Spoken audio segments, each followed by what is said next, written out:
अरविंद केजरीवाल जी के नेतृत्व में दिल्ली सरकार ने जो लगातार काम किया, दिल्ली के अंदर,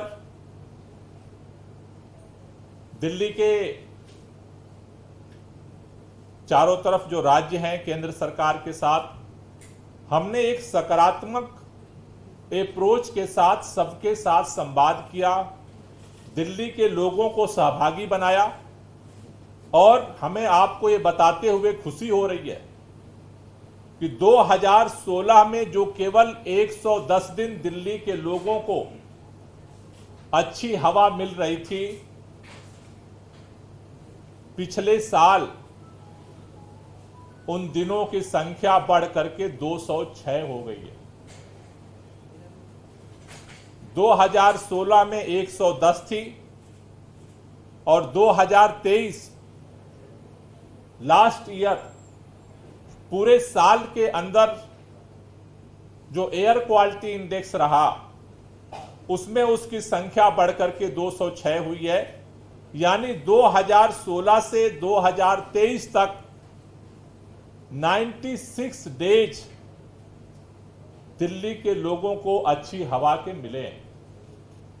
अगले विंटर सेशन में इस प्रदूषण के स्तर को और कैसे कम किया जाए, क्योंकि दिल्ली के अंदर हम देखते हैं कि जो प्रदूषण का स्तर है वो दो हिस्सों में बंटता है। फरवरी से लेकर के और सितंबर तक जो प्रदूषण का स्तर होता है वो एक मध्यम स्थिति में होता है, लेकिन अक्टूबर के बाद प्रदूषण का स्तर बढ़ना शुरू होता है और जनवरी तक उसका प्रभाव हम देखते हैं कि सघनता के साथ लोगों के ऊपर पड़ता है। इसलिए विंटर एक्शन प्लान दिल्ली सरकार ने बनाना शुरू किया। उस सिलसिले में जो पिछले एक साल में अलग अलग देश के अंदर या दुनिया के अंदर जो जो नए नए आइडियाज आए हैं, नए नए एक्सपेरिमेंट हो रहे हैं, उनको अगले विंटर एक्शन प्लान में शामिल करने के लिए हमने आज ये एक्सपर्ट्स मीट बुलाई थी। पिछले साल हमने जो 14 पॉइंट एक्शन प्लान बनाए थे उसमें मुख्य तौर पर dust pollution, vehicle pollution, open waste burning, stubble burning, industrial pollution, green war room, green Delhi app, hot spots, real time enforcement study, e waste eco park, increasing green area, public participation, ban on crackers, dialogue with centre and state governments और implementation of GRAP. इस पर focus करके हमने winter action plan बनाया था। आज अभी experts के साथ जितने लगभग 33 डिपार्टमेंट्स जो दिल्ली के अंदर एंटी पोल्यूशन कैंपेन में हिस्सेदारी करते हैं, सक्रिय भागीदारी निभाते हैं, उन सब लोगों को ये जो 14 सूत्री जो अलग अलग एरियाज हैं, अलग अलग कार्य योजना हैं, उस पर उन लोगों को अपनी कार्य योजना बनाने का भी निर्देश दिया गया है। और 5 सितंबर को विंटर एक्शन प्लान के लिए ज्वाइंट अलग अलग डिपार्टमेंट्स के साथ हम बैठक करेंगे और उसमें सभी डिपार्टमेंट्स का जो आज आइडियाज आए हैं उनको इनकॉर्पोरेट करते हुए सभी डिपार्टमेंट्स अपनी कार्य योजना 5 सितंबर को ज्वाइंट मीटिंग में प्रस्तुत करेंगे। 5 सितंबर की ज्वाइंट मीटिंग में जो कार्य योजना अलग अलग विभागों की तरफ से प्रस्तुत की जाएगी उसको पर्यावरण विभाग स्टडी करेगा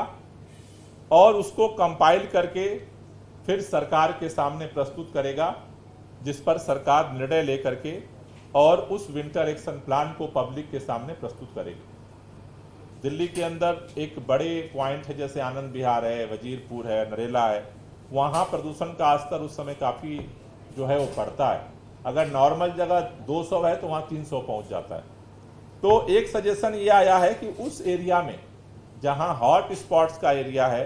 वहां पर व्हीकल को रिस्ट्रिक्ट किया जाए और वहां पर जो इलेक्ट्रिक वाहन है उनको जो है इलेक्ट्रिक बसों को, इलेक्ट्रिक जो ई रिक्शाज हैं या इलेक्ट्रिक जो गाड़ियां हैं उनको वहां पर जो है प्रमोट किया जाए, वहां पर उनकी संख्या बढ़ाई जाए लोकल लेवल पे पॉइंटेड तरीके से, जिससे कि जो हॉट स्पॉट्स हैं उसका जो व्हीकल पोल्यूशन है टारगेटेड तरीके से उसको कम किया जा सकता है। इसके साथ साथ एक बात पे काफी चर्चा हुई है कि दिल्ली के अंदर हम ये देखते हैं कि जब 25 अक्टूबर के बाद प्रदूषण का स्तर बढ़ना शुरू होता है, उसमें दो मेजर कारण होते हैं। एक, हवा रुक जाती है, दूसरा उसी समय दिवाली आती है, और तीसरा जगह जगह पराली जलना शुरू होती है। तो ये तीनों जो घटनाएं होती हैं, अगर बारिश नहीं होती है तो दिल्ली के अंदर एक लेयर पैदा हो जाती है और जितने पोल्यूटेंट कण हैं वो ऊपर नहीं जाते, नहीं फैलते। तो पिछले साल हम लोगों ने इसको लेकर के एफर्ट शुरू किया था, कृत्रिम वर्षा को लेकर के, आर्टिफिशियल रेन को लेकर के, लेकिन आर्टिफिशियल रेन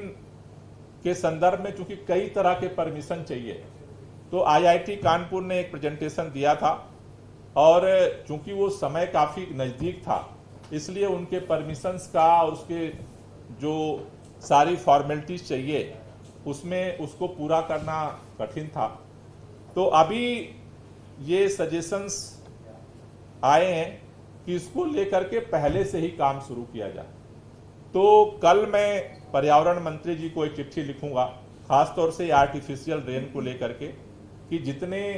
आईआईटी कानपुर के जो एक्सपर्ट्स हैं उनको भी सेंट्रल गवर्नमेंट